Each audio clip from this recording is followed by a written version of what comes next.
Welcome to The Shoreline, brought to you by Shores and Islands, Ohio, where finding your Lake Erie love is a sure thing. Thank you for joining us. I'm your host, Jill Bauer, PR Manager for Shores and Islands, Ohio. We bring you The Shoreline every week to give you the inside scoop on what's happening here in our island and coastal communities. Joining me first today is Shores and Islands, Ohio Social Media Manager, Megan Reynolds. Welcome back to The Shoreline, Megan. Thank you. Thanks for having me. It's been quite a while, I think, since we've had you on, so we need to get a bit of an update from you. We've just wrapped up another busy summer here in Shores and Islands, Ohio, and we're quickly getting through the fall season as well.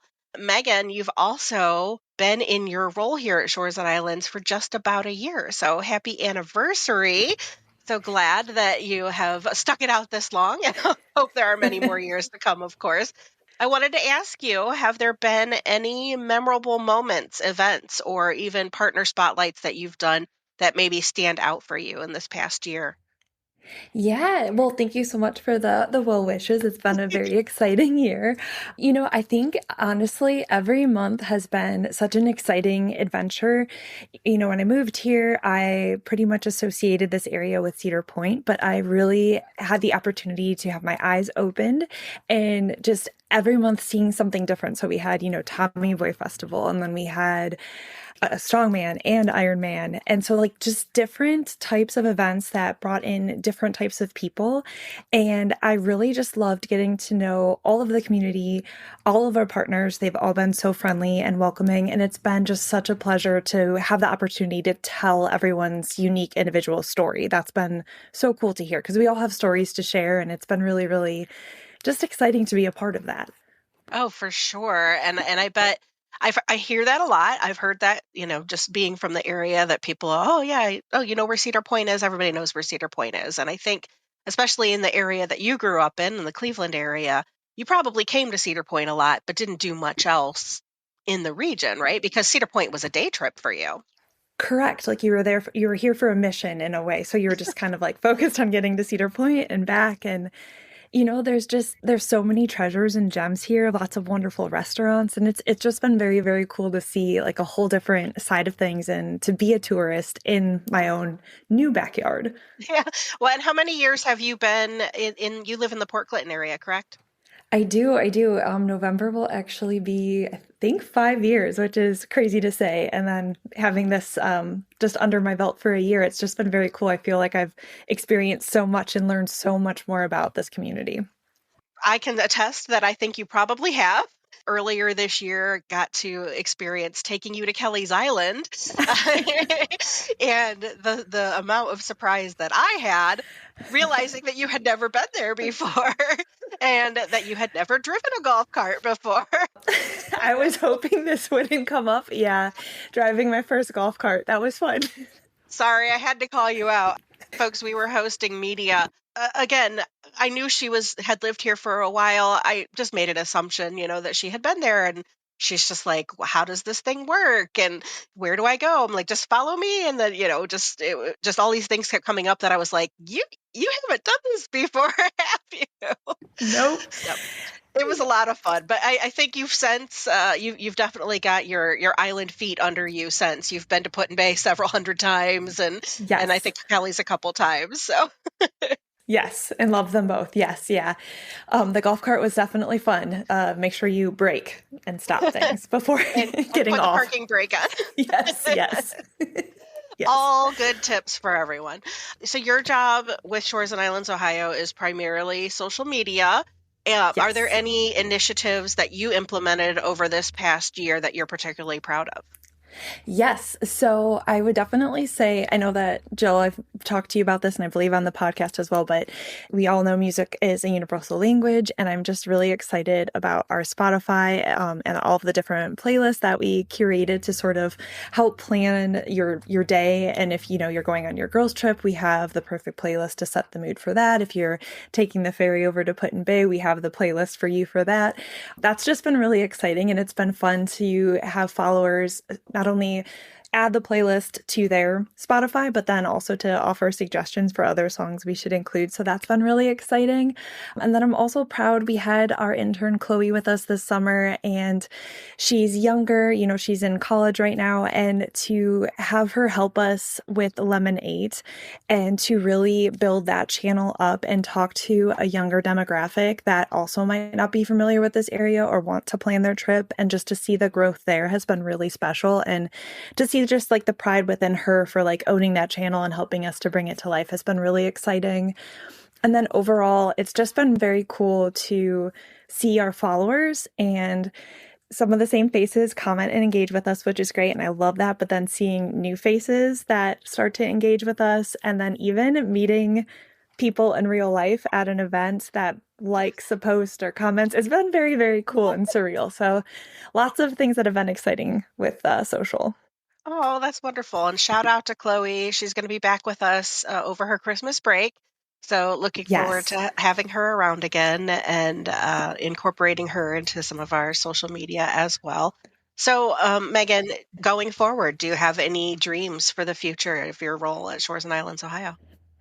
Ooh, that's a great question. Honestly, just continuing to tell the stories of our partners and to help make people aware that there is so many unique and fun things to do in this area, not just Cedar Point. So I can help broaden your horizon on what we have to offer in this area. So just looking forward to that, and just testing out new trends and fun things on social as well, and just looking forward to meeting more individuals in the area. Yeah, you have a really fun job. I do. I can't complain. I always see things on your calendar and on your schedule, and I'm like, oh wow, she gets to go. You get to go to fun events, and you get to go eat good food, and you get to go try Yes. out new fun things. And you've conquered some things this year too. Do you want to talk about that a little bit? Some of the things that you never thought you'd do that you have now done. Yes, this has definitely been a year of growth, not just in driving my first golf cart, but I went ziplining, and I am terrified of heights. That's not a lie. If you know me, I'm terrified of heights, but I went ziplining. The first zip, there was definitely some tears that were shed, but then after that, it was very fun. And then I went on a roller coaster, and not just any roller coaster. I went on Siren's Curse, which was very exciting. But I'm someone that keeps my word. So, we had Tony Clark on the podcast earlier Yep, this year. go back and listen. Yes, yes. And he was talking about it and was asking both you and I who was going to be on the roller coaster. And you immediately were like, nope. Nope, So, I threw that in your lap, didn't I? yeah, you sure did. You sure did. And it was a hard no for me. Like, I was like, no, there's no way, there's no way. And then I don't know what happened, but I just woke up and I was like, we're doing it. We're getting on this roller coaster. So yeah, it was definitely exciting and exhilarating. And I recommend the ride. I love the ride. Oh, good. But yeah, there was a lot of like firsts and overcoming some fears this year, that's for sure. Well, so proud of you, and I'm sure that there are several more fun things to come and new adventures that you will Yes. continue to unearth throughout the Shores and Islands region. So, as a Yes. reminder to our listeners, you should be following us on all the social networks. Pick your favorite; we're probably there. Megan keeps naming all of these different social platforms that are new to me because I'm in the older demographic, and as she mentioned, like that college demographic maybe are on different platforms. I know my teenage daughter uses different social platforms than the ones that I use, and I get sad when she doesn't read the things that I send her on Instagram. But pick your favorite social platform. We're probably there, and Megan would love it if you would comment on, share, and like all of those posts.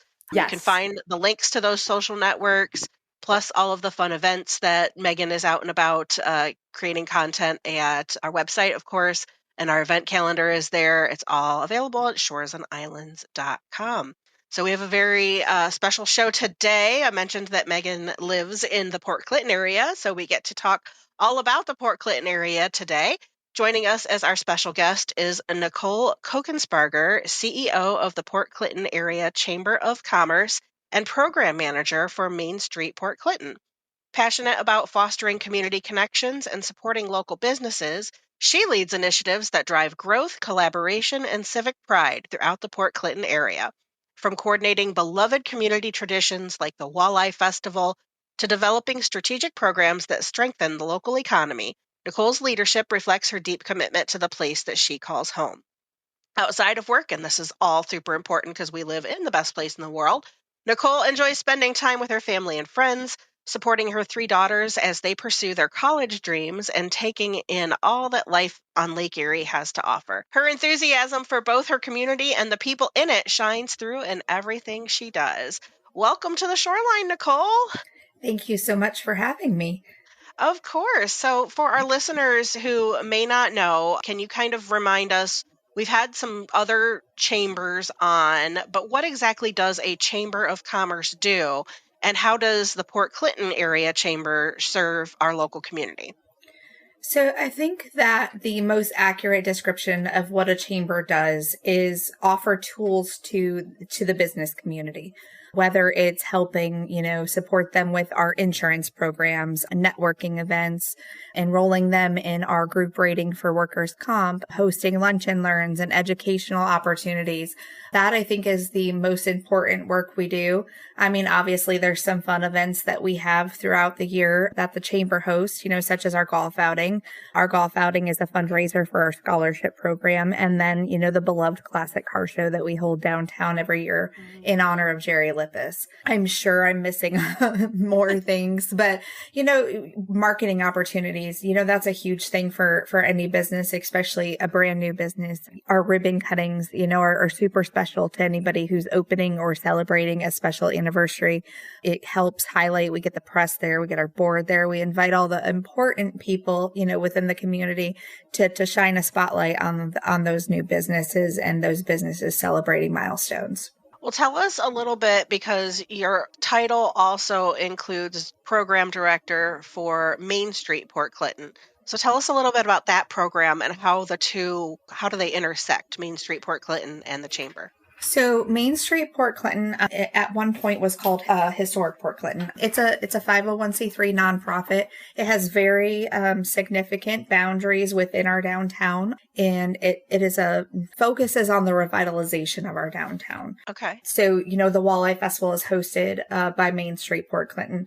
That is really our main funding source and allows us to do all of the other things that we do all year long downtown, such as making sure the planters are filled, in the spring so that everything looks beautiful all summer long, getting the Christmas decorations up and making sure that everything's shining pretty, for the Christmas season. But it also allows us to be able to host our downtown trick or treat, our community Christmas events that we host and then are able to support other events that are happening is really all of what Main Street is about. And, then of course the historic side of it, Main Street was instrumental in designating a couple of our buildings downtown as historic landmarks.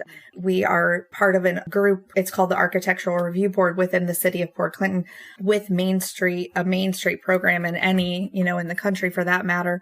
It's important that there's unification within the downtown.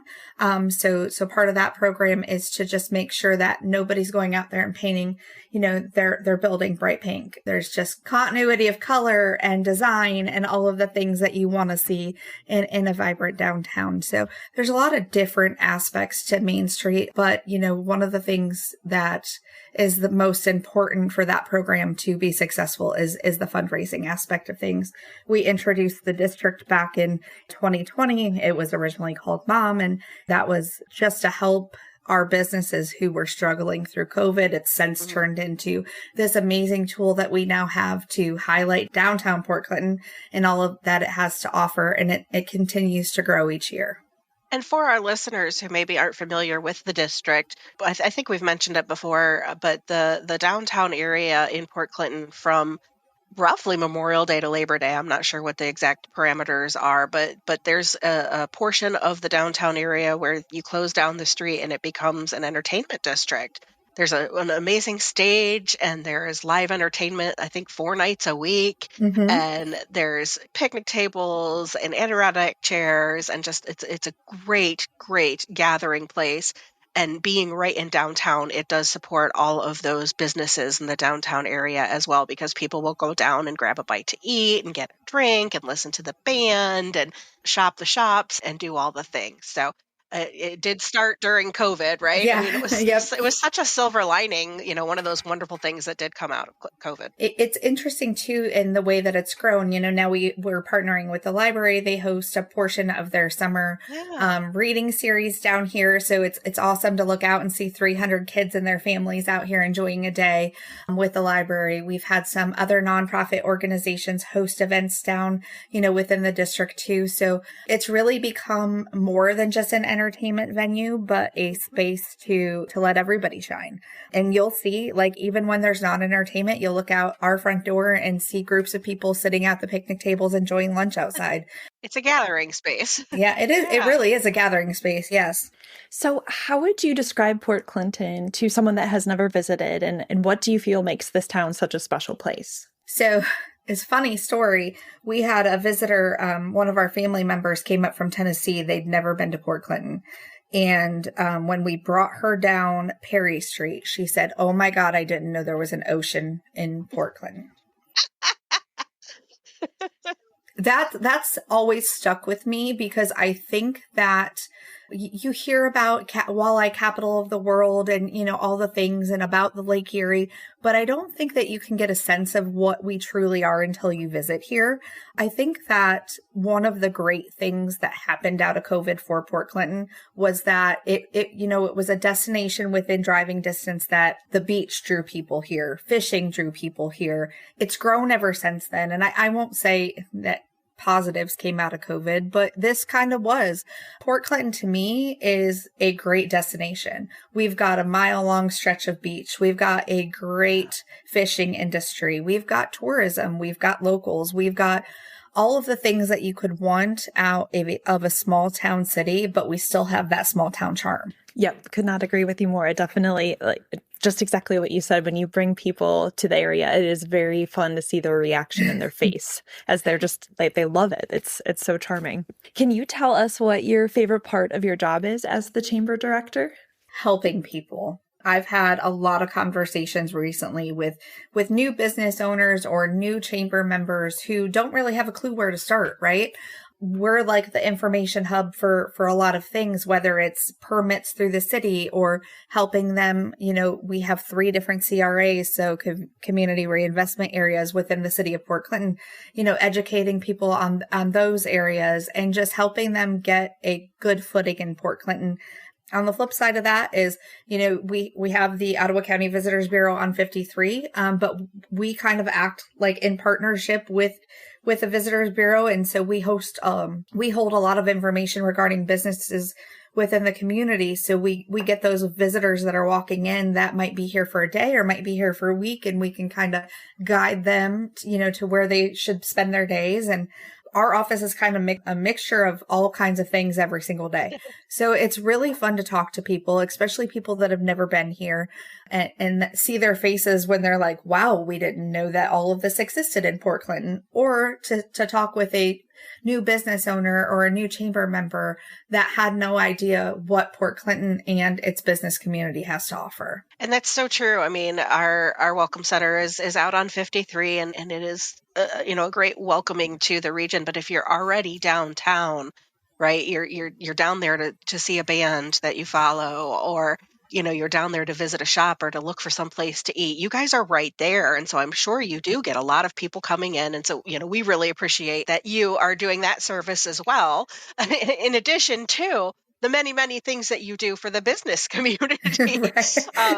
Talk a little bit about economic growth, like all of the things that you offer to a new business and how you can help them get started when they, are looking to maybe come to the downtown or just, the greater Port Clinton area. So one of the things that I like to highlight to any potential new member or new business is our website. Our website was designed for our chamber members. And what I mean by that is obviously we have our information and how you can get involved in our member benefits. But on the flip side of that, every one of our members has their own web page from our website. And that can be as simple or as detailed as our members want it to be. It can be just a link to their own website, or it can be their own website. We introduced that option back in 2018, I believe, and it is very utilized, and it's very exciting, to see the smaller businesses who are just starting out create that, and then from that create their own websites once they're able to. Some of our biggest benefits are our workers' comp, Anthem, and energy savings programs. So we work with NOAC through the SACA program to offer Anthem health insurance to our smaller businesses. They have to be between 2 and 50 employees. We work with Palmer Energy on energy savings like electric and gas, which we all know the market's fluctuating right now and is kind of, wishy-washy, and we don't really know where that's going. But Palmer keeps us all in line with the lowest rates in the market. And then our workers' comp group rating through VNA Risk Services. A lot of businesses, when they start out, don't get the opportunity by themselves to just go into a group rating. So we offer that to all of our members, and it's really cost saving and helpful. We had a member a couple of years ago that had a situation in their business. VNA was able to step right in and solve that issue for them because they were part of that program that we offer. In addition to that, marketing. Every one of our members has the opportunity to bring all of their marketing materials in here. And whether it's a visitor stopping in to look for information, or it's a person that's just moved to the area and is looking for resources, we have all of those things readily available to people. You also mentioned earlier that a lot of your fundraising is done through events, and the chamber sponsors so many events throughout the entire year. Which ones do you think are those that maybe really capture the heart of the community and the Port Clinton experience? Walleye Festival would be number one. I mean, we're entering in our 45th year. Wow. 45 years. 45 years. Has it always been a chamber event? No. Back in 2004, it was started out by a group of volunteers that wanted to bring something fun to Port Clinton. And it was kind of in its, I don't want to say it was failing, but it wasn't as great as it could have been. So Main Street kind of stepped in and took that over as a nonprofit organization, and it helped to be able to generate more sponsorships and other opportunities for it to just continuously grow. And yeah, this year we'll be celebrating 45 years. And I think that, obviously it's Memorial Day weekend. We're going to be a little bit busier, that time of year in Port Clinton, but this keeps people in downtown for 5 days. It keeps our hotels filled. It keeps people, spending, money in all of our businesses in Port Clinton. So it probably is, I would think, the biggest and most important event we do all year. But then we have things like our Halloween event coming up on Saturday. We kind of reimagined that this year, partnered with a local business who had an event separate from our downtown trick or treat. And so we combined Pumpkins in the Park that was hosted by the Candy Company with our downtown trick or treat. And now it's going to be a full afternoon of activities for kids to enjoy. And you do that every Halloween, correct? You do something around Halloween. Okay. Yes. And then our classic car show, I think we're in our 33rd year, one of the two. When does that take place? The first Saturday in August.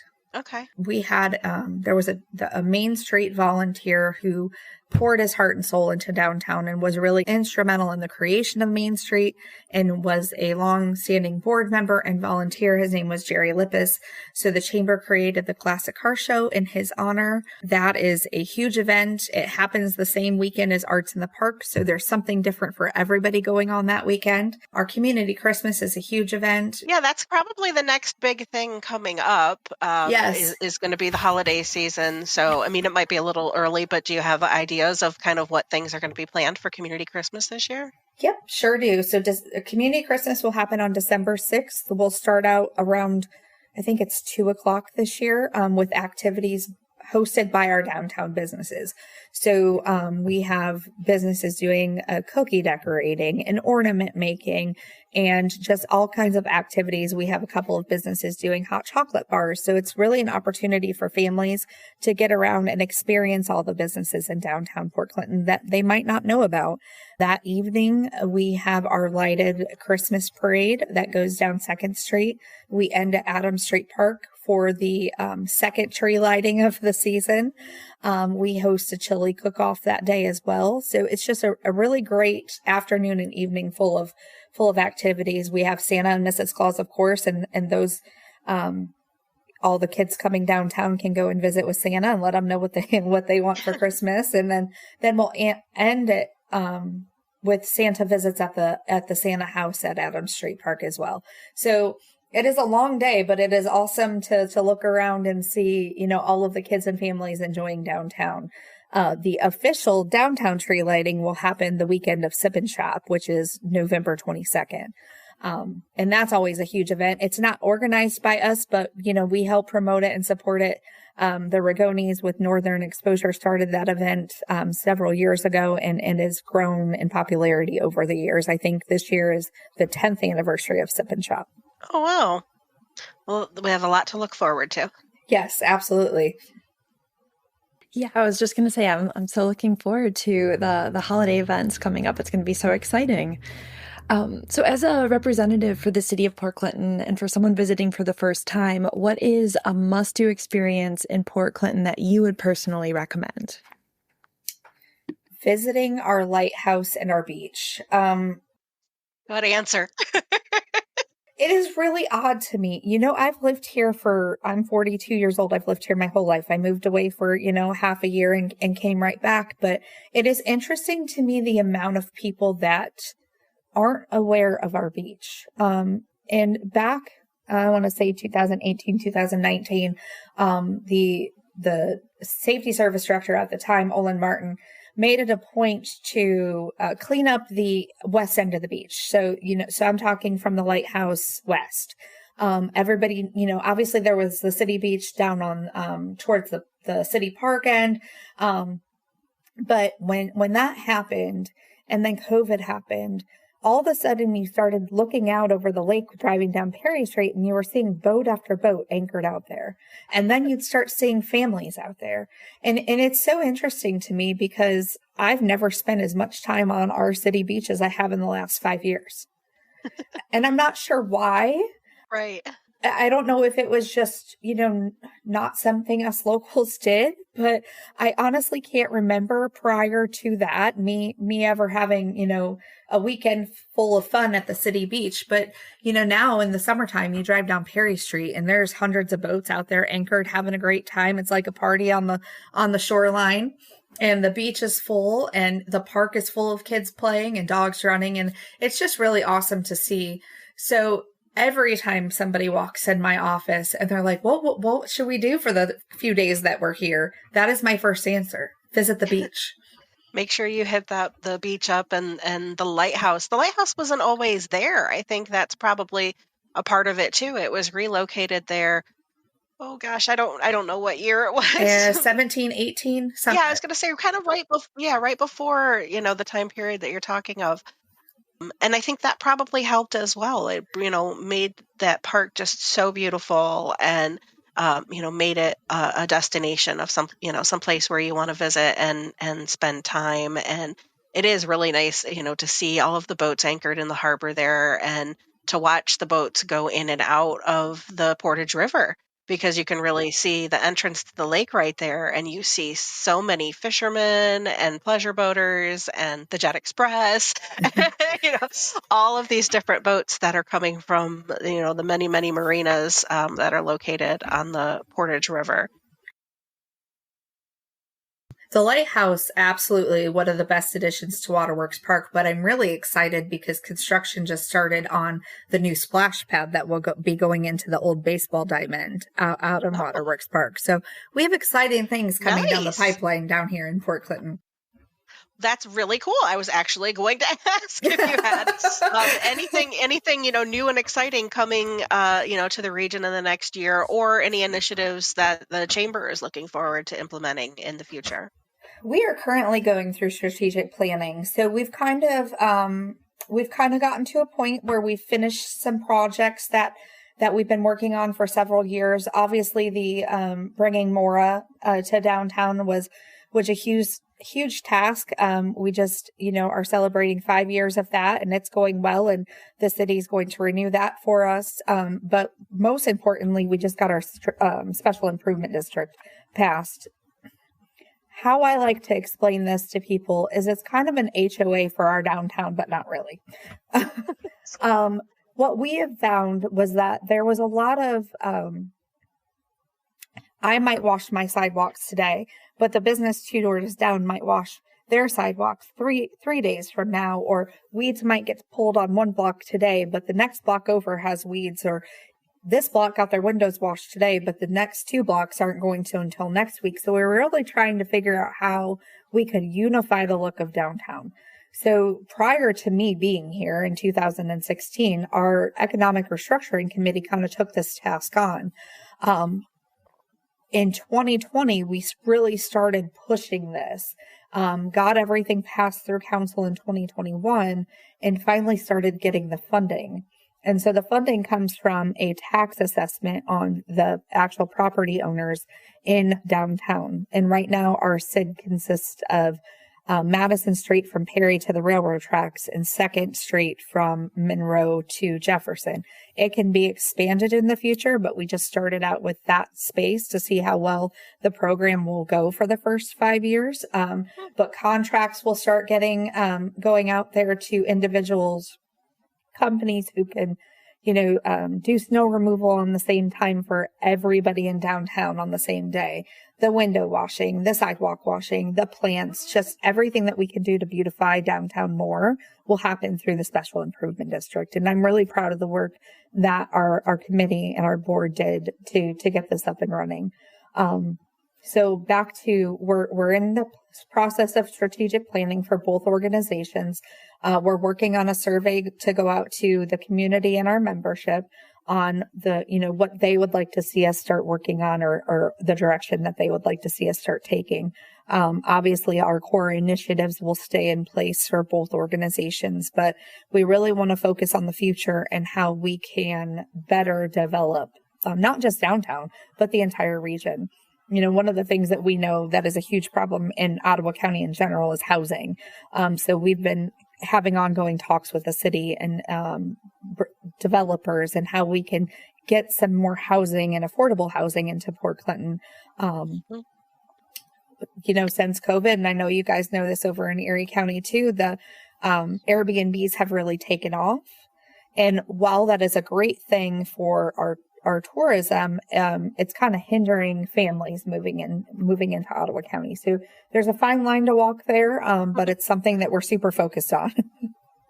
And I think that the initiative to have the downtown beautified simultaneously, I don't know if that's the right word, but that makes so much sense, because I really wouldn't have thought about, you visit one area, like you said, you visit one establishment and it's all cleaned up and lovely, and then a couple doors down, maybe not so much. Yeah. So I think that initiative is really going to help beautify the downtown area. And when you have a beautiful community like that, that also will help to bring people in that want to live in the community and be a part of it.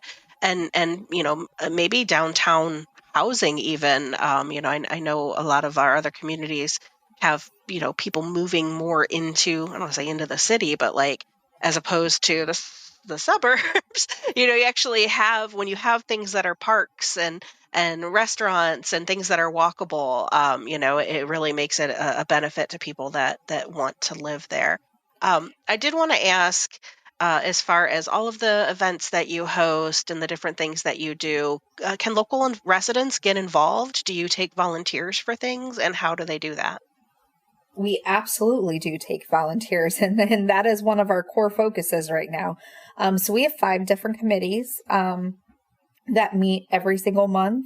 You do not have to be a chamber member or even a business member downtown to come and volunteer in our committees. But we are always looking for extra people to help. We've been a staff of 1.5 for the past couple of years. So we've been struggling to keep up with the things that, that we do on a regular basis. So, We are going to start focusing on recruiting volunteers, either just in general, help out in the office once in a while, or as part of our committees. We have a committee for Walleye Festival. We just developed a committee for the district for this year. We have our promotions committee, which takes care of, promoting all of our events and creating new events. We have our economic restructuring committee. That's part of that committee is the one that developed the SID and is in charge of our downtown improvement grant process. We have our design committee. They're in charge of, all of the flowers and all of the decorations for downtown that we do during each season. That's where we'll start focusing on more of the, okay, now that the SID is taking care of these specific things, now what else can we add to that pile to increase the, I don't know how to say this, to even better beautify our downtown. Mm-hmm. So there are so many different ways that people can get involved.